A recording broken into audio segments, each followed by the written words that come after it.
This world is not conclusion. A species stands beyond, invisible as music, but positive as sound. In the name of the Son, who also rises this morning upon a new earth. Amen.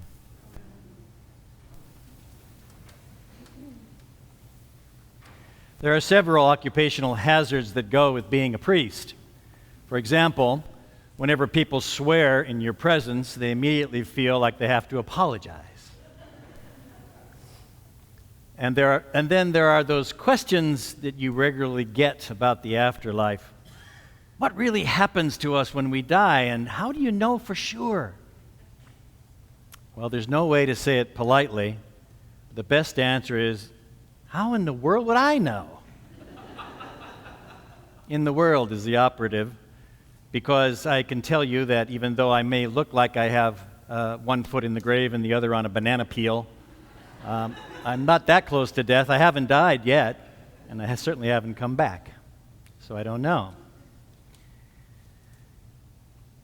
Even I have rather met 3 people throughout my life who have had that near-death experience, and they all spoke of the tunnel and the light and the forgiving life review and the peaceful transcendence that they felt, the reluctance even to return.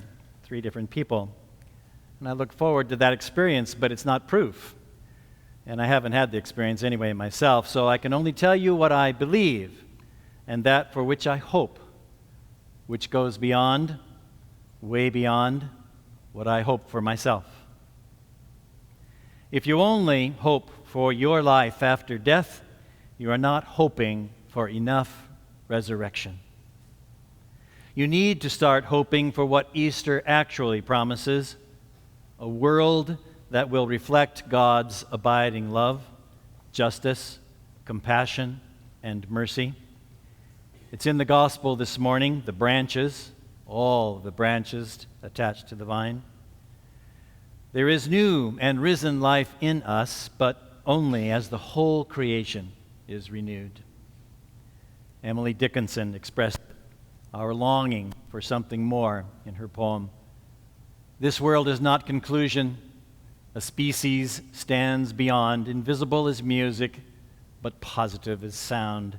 It beckons and it baffles. To guess it puzzles scholars. Faith slips, blushes, if any see. Much gesture from the pulpit, strong alleluias roll. Narcotics cannot still the tooth that nibbles at the soul. Despite that tooth's nibbling at my soul, something calls to me from beyond. It beckons and it baffles. It is invisible as music, but positive as sound. Most of us sense that a larger life is out there. We are curious about the riddle it seems to present. We seek assurance about the mystery. Albert Einstein spoke about that mysterious something that calls to us from beyond, and he is not a noted theist. His words, "The most beautiful emotion we can experience is the mysterious. He to whom this emotion is a stranger, who can no longer wonder and stand wrapped in awe, is as good as dead, a snuffed-out candle. To sense that behind anything that can be experienced, there is something that our minds cannot grasp, whose beauty and sublimity reaches us only indirectly. This is religiousness." Albert Einstein. Something of this riddling curiosity about what might be next is contained in this morning's 2 scriptures from St. John, the evangelist. He speaks of the core of the resurrection, which is not faith, but love, abiding love. For true Christianity, the resurrection of Jesus has always symbolized more than his survival of death. It has always signified a new life. And not only a new life, Jesus' resurrection stands for a whole new creation. It is not just about life after death. It signifies a new heaven and a new earth, where the operating, surviving reality is love, not faith. When we see God face to face, we no longer have nor need faith. We see. What survives is love, abiding love. This love in a new creation is deeply embedded in our scriptures. The great story of salvation from Genesis to John culminates in our taking Jesus, the one who perfectly embodies God's singular reality of abiding love, taking Jesus to the cross. But the story doesn't end there. God will not let us rest in our sinfulness. Jesus comes back in a new and transformed life.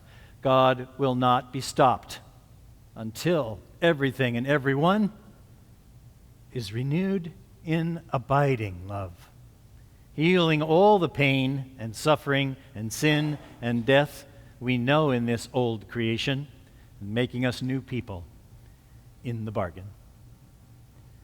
And we do, as we do, with so many other religious experiences, we tend to make of resurrection too light a thing. We have personalized it, turning resurrection into an individualized consumer experience. I'll take one resurrection, please, and supersize it with that tunnel and the light and the cool welcome home stuff.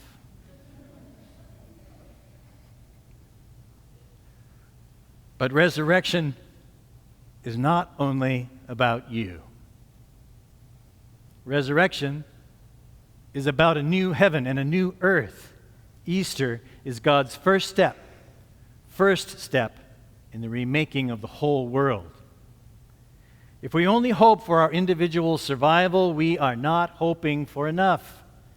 We need to start hoping for what God actually promises, a world that will reflect God's love, justice, compassion, and mercy. This is new and risen life for us, but only as the whole creation is renewed. So I'm sorry to say that I do not know with scientific certainty what happens when we die. But the resurrection of Jesus gives me the courage to say that a new world is coming, and that you and I can be part of that new world now. Now. We are all branches tied together, joined, not at the hip, but at the vine. It means here and now we are part of something that will transcend our losses and our fears, something that beckons us to new, visionary, and courageous life, even as it baffles us now and again. We make of resurrection too light a thing as long as we confine its meaning to going to heaven when we die. All the world's suffering, injustice, and pain can continue unabated. The Ethiopians' trip to Gaza can't be accomplished today. The road's been blown up. We can let that happen, or we can transform and have a new world and try to make it better. As long as I will be okay, we often think, what's the difference? But when we dare to allow Easter to expand to its fullness, resurrection takes on real implications for us in the here and now. When the disciples finally got it, that Jesus was neither a spirit nor a ghost, but a new creation, they didn't go out and buy columbarium niches or cemetery plots. When the disciples finally got what Easter meant, they dropped what they were doing and began working to change the world. They fed the hungry, they cared for the sick, they visited the prisoners, and gave up their own possessions to share what they had with the poor. Resurrection changed them, and it changed their world. Because they knew they would be part of a new creation of God, they became fearless advocates for peace and compassion, for generosity and love. How about you, sister and fellow branches of the vine? How about you? As we work together with God to bring on the new world we long for, we'll know that, like Jesus, we are, for once and all, truly alive. Now.